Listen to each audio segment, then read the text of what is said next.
Hello, hello. Welcome to AMAZE Live. I am so excited to have the wonderful Carly Anderson on the line for a conversation today. This is your first time with us, so hello, welcome. Hi, how are you guys? Good. And I cannot thank you enough for joining us in the middle of like an epic relocation on your side. So thank Yes, you so sorry, much. here's the boxes in the background. We It moved. looks totally neat. I mean, you can't see what's outside of the camera. We moved from Los Angeles to San Diego 8 days ago. So all our stuff is here in our new house, but it all looks kind of like this. Yeah, that's how it goes. Well, so I would love for you, as we're just like kind of getting started and getting warmed up, and I'm double checking that all this is working, but I would love for you to, I just learned about you and connected with you maybe a couple of years ago, I think. But tell us how you landed in internet world, and running your popular blog, Lipgloss and Crayons.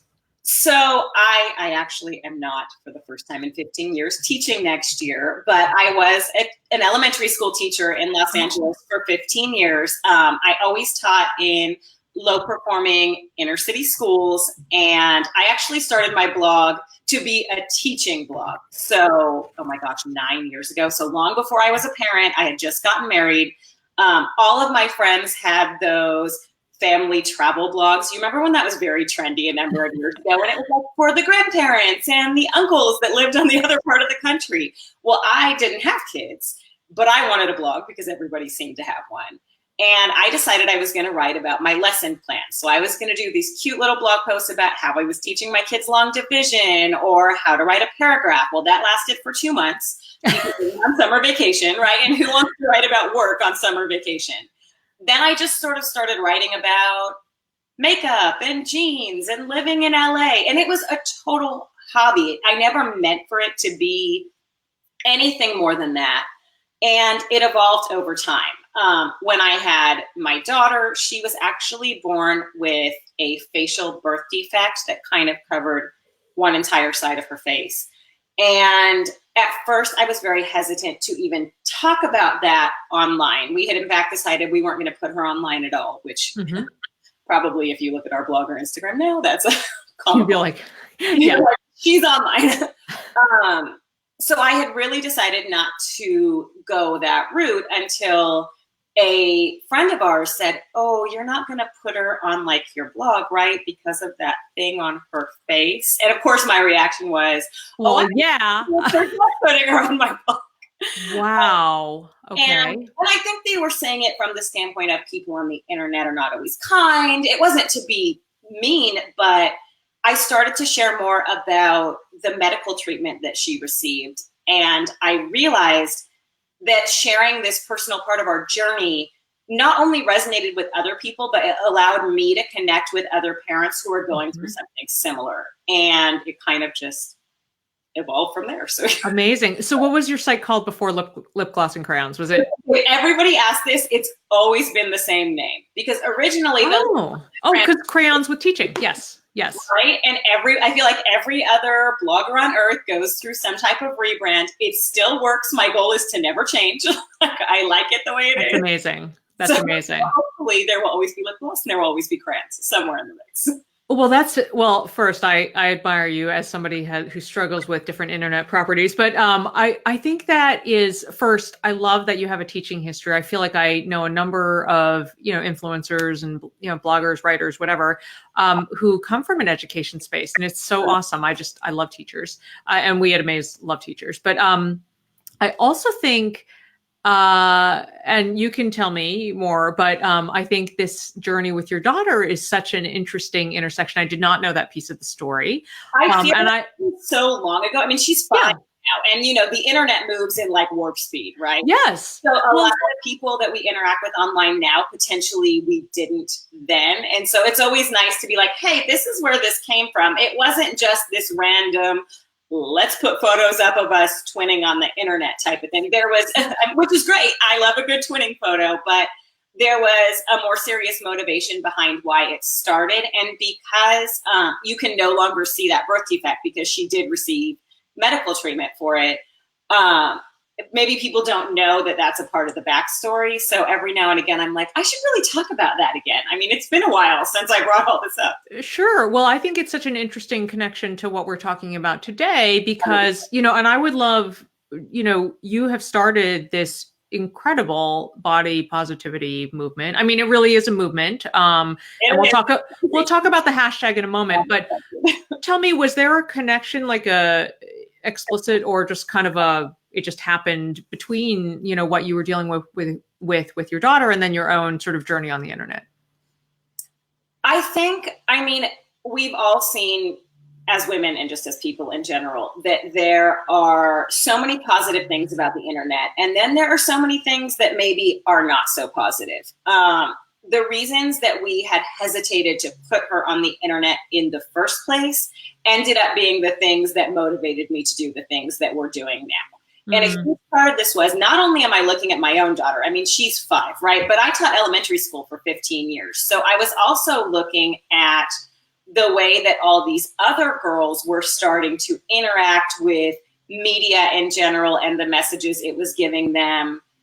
And I just wanted something else for all these kids. I mean, obviously the internet's a huge place. I can't control everything that's out there. But what I felt like is I have this opportunity to put something out there into this giant space that I think is a more positive thing that I want for my own daughter. And I guess it grew to a bigger thing than I could anticipate.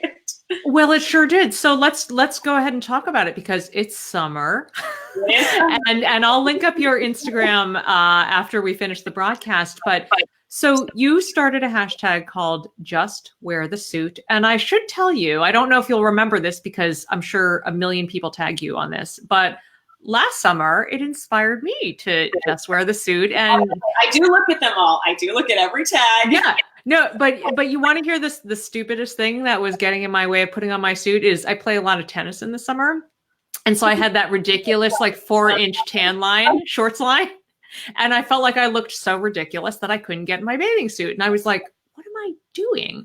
So anyway, talk to me about what inspired you to start the hashtag, and has anything surprised you about it? Like tell me more about how what form it's taking in your life right now. So this whole thing was kind of a happy accident. I have to be honest. If you go back a couple of years when Lydia was maybe like 2 or 3, I refused to wear a bathing suit. This wasn't because I always wanted to wear a bathing suit. In fact, it was just the opposite. So I had a now not baby, right? And we live in California. We lived in Los Angeles, the land of beach and bathing suits. It's really hard to avoid the beach and the pool in Southern California. But I did it very well. I would just say no to pool parties. We didn't really go to the beach. I'd worn a bathing suit 2 or 3 times in her entire life. And she must have been 2.5, almost 3 at this point. And I did a lot of fashion on my blog. So I would share jeans and shorts and other things. And summer was coming around again. And I was sort of off the cuff talking on Instagram stories, the little videos that you can watch in the circle for anyone that doesn't know, about how I still wasn't comfortable wearing a bathing suit. And I jokingly, watch what you say on the internet, said, I should just put a blog post up in a bathing suit because then the internet's seen it, right? So if the internet's seen it, I'm not going to care about like the random moms at the pool up the street.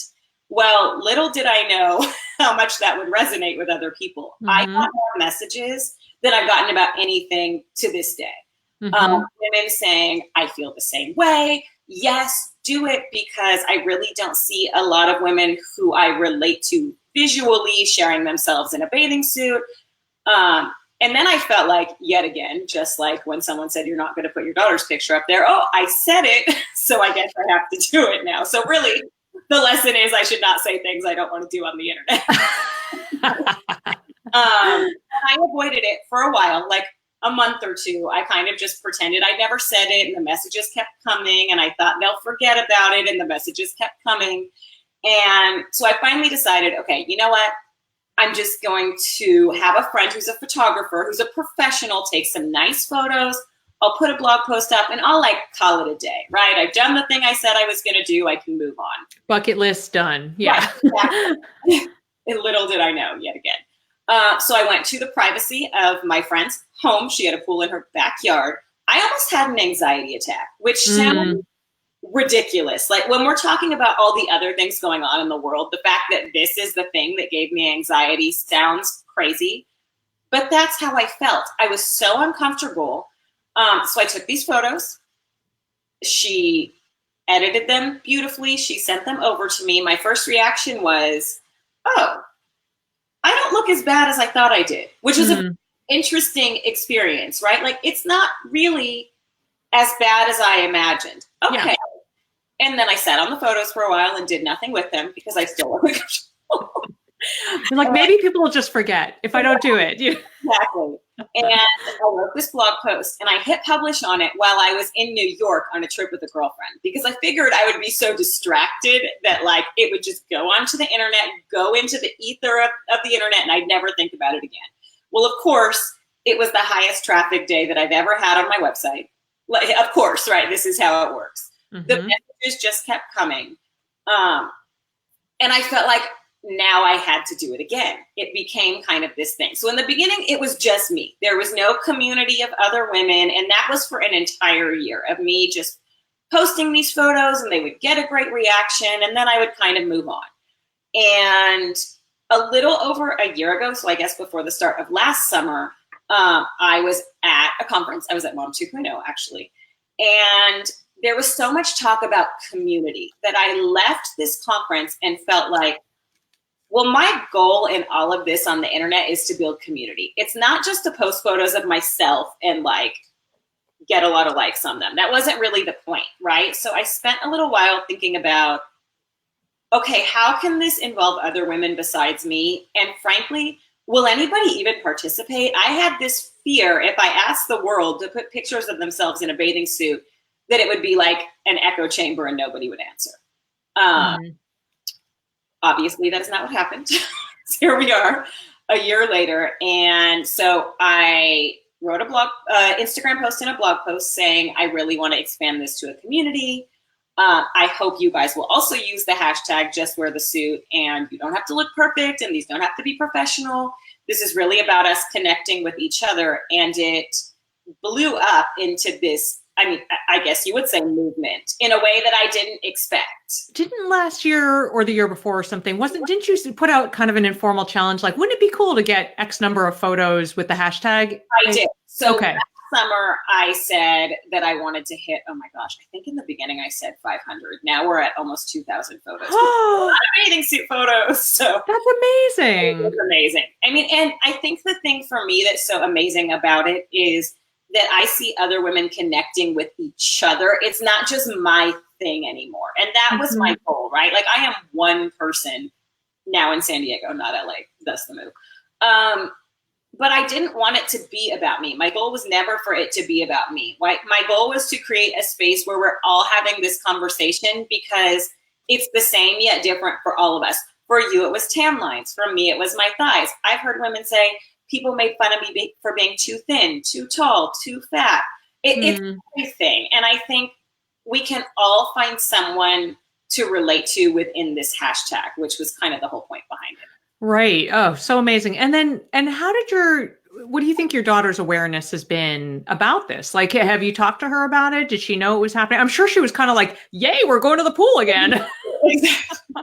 Funny, I actually asked her the other day, so Lydia, what do you think Instagram is? Just on a basic level. And she said, it's a thing on your phone. So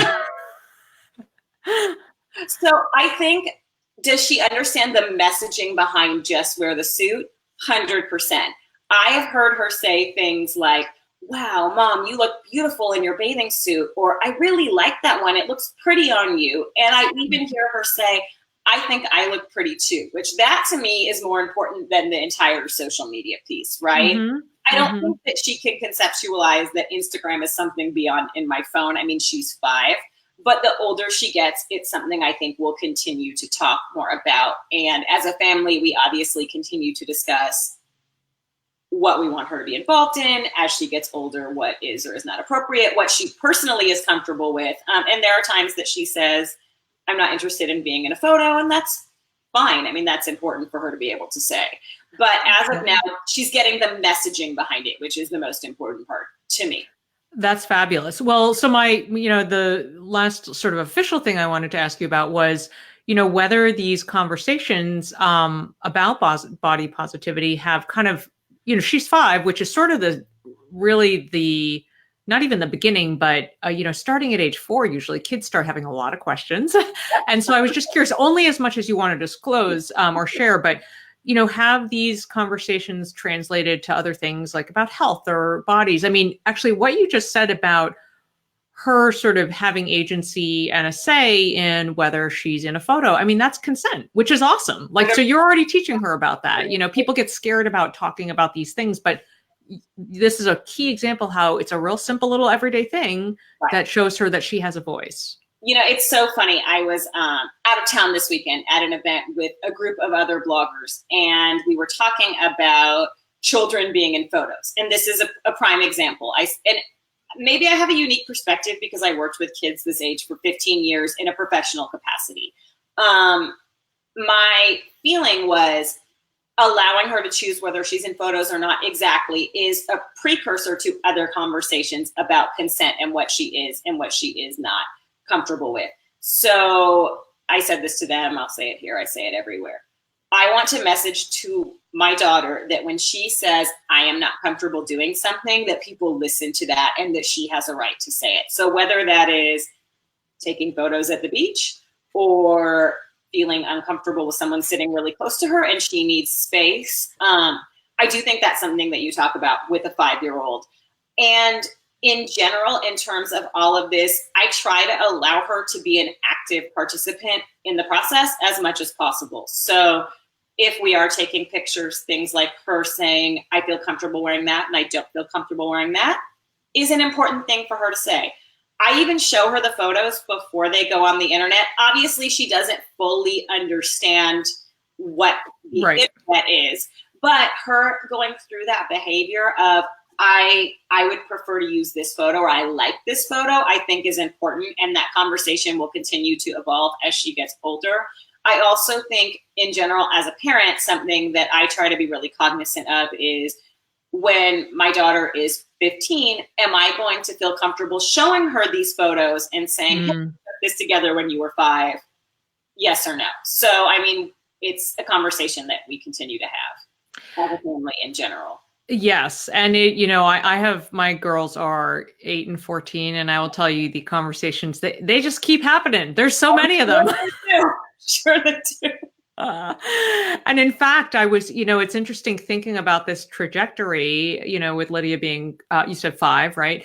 And then, just the other day, I was talking to Laurel, my 14-year-old, and we were talking about clothing and being noticed in things. And she asked me, we were having a conversation. I don't want to scare anybody, but we were having a conversation related to safety and walking around at night and whatever else. Okay. And you need to be having. So. You need to be having. And so she said something about like, oh, do you think my clothes are whatever? And I said, all women should wear whatever they want and whatever they feel happy in. And it's just that the reality is certain, if you have some amount of skin showing, people will notice or whatever. But it was just interesting. I feel like, these conversation threads are just going to be happening like forever. And I think it's such a gift that, you've already started this journey with your kiddo. She's small, but, obviously the reality is with her right now. Right. Well, and it's funny. One of the things that I say a lot is, I spent all these years teaching elementary school, and I watched these 5-year-olds come into kindergarten, right? And they are confident and kind of blissfully unaware, and they go to take their school photo and they're posing and they're proud of themselves. And somewhere along the way, by the time they become the 5th graders, it changes. They're insecure, they're shy, they're tugging at their clothes, they feel uncomfortable. And can we as parents take all of that away? No, I wish we could. But my feeling is the more that we're having these conversations with not only our daughters, but our sons, as early as possible, and it's a part of the conversation in our families. We're kind of combating the world coming in, if that makes any sense. Is Lydia going to come to me and say, I feel insecure? Of course she is. I mean, we all feel insecure about things. That's part of being a human being. Will we have had conversations about, well, why do you feel that way? And what can we do to make you feel better about yourself? And is this something you want to work on? Or is this something that we accept the way it is? I think the more we're having those conversations with our children at 5, the more equipped we are to have them with our children at 15. Oh, amen. Okay. Yeah, absolutely. I mean, I was going to ask you, just a minute ago, I was going to be like, oh, do you have like a closing conversational like tip or anything for parents? But I think you just, nailed that one on the head that, I think a lot of the hesitation around these conversations comes from like parents and our own like anxiety about, thinking of our kids in vulnerable places or whatever. I mean, it's hard to look at a 5-year-old and be like, you know what? I got to be honest. I do feel uncomfortable in a bathing suit. No, I think we have this need to shield our children from our insecurities and our feelings. And while that makes sense because we don't want them to catch our insecurities, there's something very powerful about, you know what? This is something I struggled with as a kid too. And here's what has helped me, or we can work on that together. I think when it becomes something where you're being honest about where you're coming from, your children, hopefully, knock on wood, will be honest with you when they're 15. Yeah, absolutely. Absolutely. But I'm hoping at least those lines of communication need to be more open because yet again, I can't shield my daughter from the world forever. I wish I could, but things are going to happen. These conversations are going to happen in places other than our household. And my goal is just to combat that with being a positive role model, being honest with her, providing as many positive messages as I can so that those negative ones kind of bounce off a little bit. Well, that is just wonderful. Carly, I can't thank you enough. I don't know if there's anything, anything final you wanted to add, but this has been just such a delightful conversation. I can't thank you enough. I could talk about this all day. This is way more fun than unpacking these boxes. Oh, well, I know. I was just going to say, I guess I better leave you to it. So really, thank you so much. And for listeners we have a lot of listeners who join us, later because of different time zones and whatever, but I will add the links to all of Carly's profiles so you can find her online because she is delightful. And thank you again. And I can't wait to see you when I'm in California next year. I know, yay, next year. All right, take care. Thank you so much for having me.